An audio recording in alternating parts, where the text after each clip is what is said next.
Hello, everyone. Welcome to SlashData's latest webinar on how happy are developers with their jobs, a spotlight on developer satisfaction at work.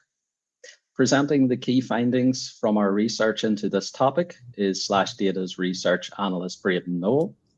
I'm Steve McCann, Head of Client Relations, and I will be your MC today. Before I hand over to Braden, and for those of you less familiar with us, SlashData is a developer-focused research company that helps developer-facing orgs and teams better understand and provide for developers through representative and actionable research. We do this in multiple ways, including our large Developer Nation omnibus surveys. Today's topic was a part of our Q1 2020 wave, the 26th Developer Nation survey, as our recently published in-depth reports like how developers use AI-assisted development tools and Journey to Cloud-Native Development reports. The key findings Braden is presenting are also included in our biannual State of the Developer Nation report. This free community report you can find on our website. It's already available and in our research space. So go and check those out at SlashData.co, and we will provide the information at the end also. A little housekeeping for today's webinar. Please add your questions on the chat window at the right of your screen, and we'll try to answer as many as we can. Okay, that's enough from me to the topic at hand. Braden, hello. Hi, thanks for the introduction, Steve. Cheers. Hi, everyone. My name's Brayton. I'm a Senior Market Research Analyst here at SlashData, and as Steve mentioned, I'm going to be presenting today on developer satisfaction in their jobs. As Steve noted, the data that I'm going to be presenting on today comes from Q1 of 2024, where we surveyed more than 13,000 developers from more than 160 countries across the world.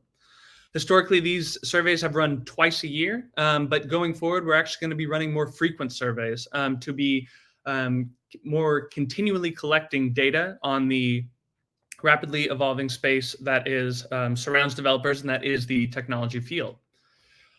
So on to the main theme for the day, which is developer satisfaction. In any role, developers or any other profession, people typically spend roughly 1/3 of their adult life working. And this makes it obviously a substantial part of who they are, what they do, how they feel. And as many of you are likely aware, the separation between the professional and the personal is difficult to say the least, if not impossible. Satisfaction at work is strongly tied to individual well-being. And so that's what makes this topic so salient for us here at SlashData. For companies, it's important to understand how to cultivate environments where developers want to be, where they want to stay, where they feel welcome and happy with the opportunities presented to them. For developers, naturally, it helps to understand how they are situated professionally, how their satisfaction compares to that of their peers. And as noted previously, it also ties with their personal well-being, so how happy they are in their lives. But satisfaction, like happiness, is a bit of an abstract concept, making it difficult to measure accurately in a survey. It's challenging to ask someone, how happy are you how happy do you feel, or how satisfied are you, and for them to give you an explicit, well-reasoned answer. And so to make sure that we're doing this well in our survey, we turned to some of the literature surrounding job satisfaction and happiness in the workplace, and used validated questions from the Job Descriptive Index. And what this index is it's a validated collection of questions used by researchers and scientists who are interested in understanding what makes people satisfied with their jobs, and they use it to measure satisfaction. Now, this index is a collection of almost 100 different questions, and unfortunately, we didn't have space to use all of them in our survey, which is already, for those of you who have taken it before, you will know that it's already quite long. However, we did pick 6 points from this job descriptive index that represent each of the subcategories that this job descriptive index tries to measure. So we ask developers to consider their professional situation or their job in general and ask them if they feel that their job is worthwhile, if it gives them a sense of accomplishment, if they are compensated fairly, if they have opportunities for promotion, are stimulated, and feel supported from their boss. And in addition to these six questions, we also asked whether or not developers intend to quit or change jobs in the next 6 months. Now, this question isn't part of measuring developer satisfaction or job satisfaction for that matter, but it does play, as you all can imagine, an important role and goes hand in hand with job satisfaction. So it's something we'll be referencing pretty regularly throughout this presentation. Now, looking at these individual components of job satisfaction, these 6 individual components, is very useful when you really want to understand minute details. But at least to start off, we are really interested in overall satisfaction. And so using the scoring metric from the Job Satisfaction Index, we combined each of these 6 items that we measured into an overall satisfaction distribution. And this distribution you can see here is presented in the smile of this caricature. And you'll note that for the most part, developers are generally satisfied in their work. As a quick overview on why we're looking at a single metric here, the reason is because when you survey a bunch of individual developers, one developer might highly value compensation, whereas another might be looking for more support or more opportunities for career advancement. And so in the creation of this single metric, we're able to look at the picture overall and get a good idea of what overall makes developers satisfied. And so, as noted, the majority of developers are satisfied, 59% are, but there's still a pretty large contingent of developers that are either neutral, which means not satisfied, not unsatisfied, a bit undecided, or unsatisfied developers, comprising 12% of the whole population. And so to better understand this distribution, the satisfaction distribution, we broke this down based on a number of different factors to better understand what contributes to developers being satisfied. One of the first things we looked at was what are the types of projects that developers are working on? This can have a large impact on the type of work that developers are doing and how happy they are with their current role. We see that developers working in augmented reality and virtual reality are the most likely to be satisfied with their current role. And so while this makes up a very small portion of the overall developer population, should developers find themselves in one of these 2 subgroups, they are more likely to be satisfied than developers on average.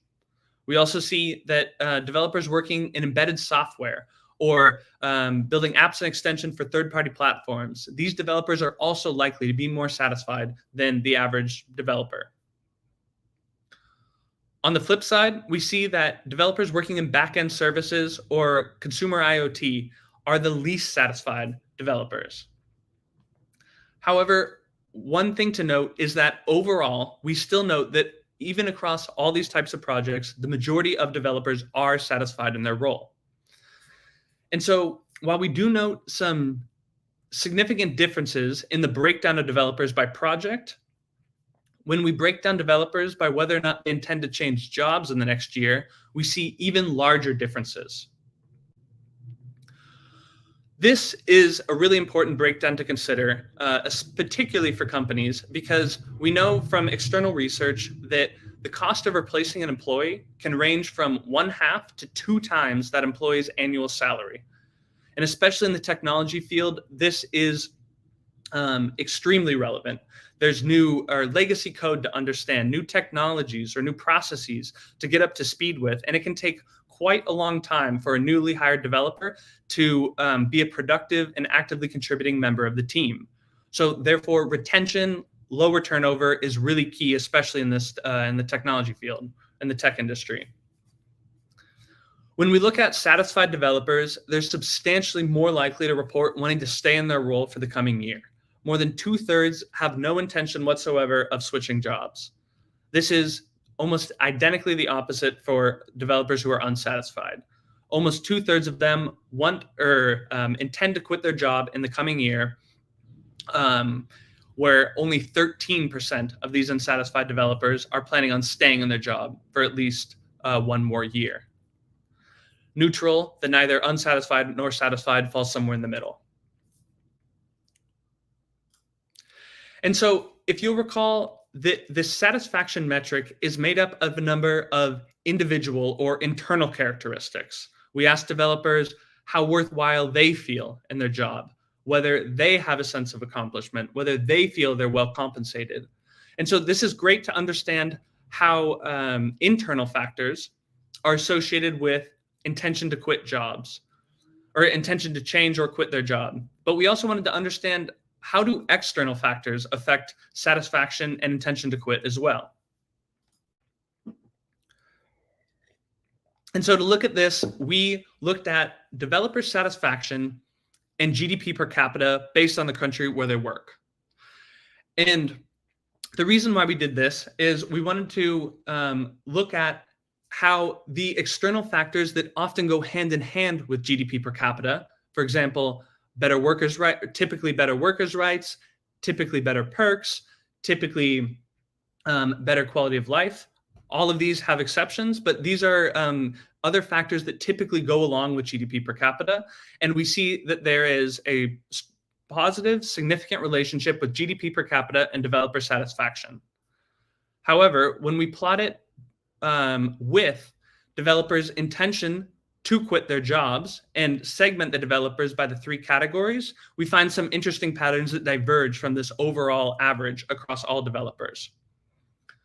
We see that developers who do not intend to quit their job or intend to stay in their job for the coming year still have this positive, significant relationship with GDP per capita and the average satisfaction. So the more wealthy the country the developer works in, the more likely they are to be satisfied. But we do not see this relationship for developers who are unsure or for developers who are intending to quit their job in the next year. And so this highlights to us that once a developer even begins to consider switching roles, the effect of positive external circumstances like stronger economy, GDP per capita here, is insignificant in regards to affecting their satisfaction. And this highlights to us just how important it is for companies to ensure developers don't reach this point of considering to switch jobs, because as soon as they've approached this tipping point, positive external factors like better working conditions, like GDP, or like stronger economic opportunities matter much less. They become insignificant. And so as a quick side note here, when developing the model to create this graph, we control for a number of different factors that are not displayed, such as experience, the number of developers that the individual developer works with, workers' rights in the country of residence, etc. However, obviously, this chart does not account for personal situations like visa issues that many developers might face when trying to change countries, or less tangible issues such as safety as well. But we found it really illuminating to highlight this here, that the positive external effect is negated as soon as developers are in the mindset of switching roles. And while this has obvious implications for companies, I think it has a relevant lesson for a lot of us as well, in that many of us have gotten in a mindset previously where in a job, we've wanted to switch or been looking for new opportunities, and we've been become blind to the external benefits that exist, both internal and external to our role. So that's why we included this chart as a highlight here.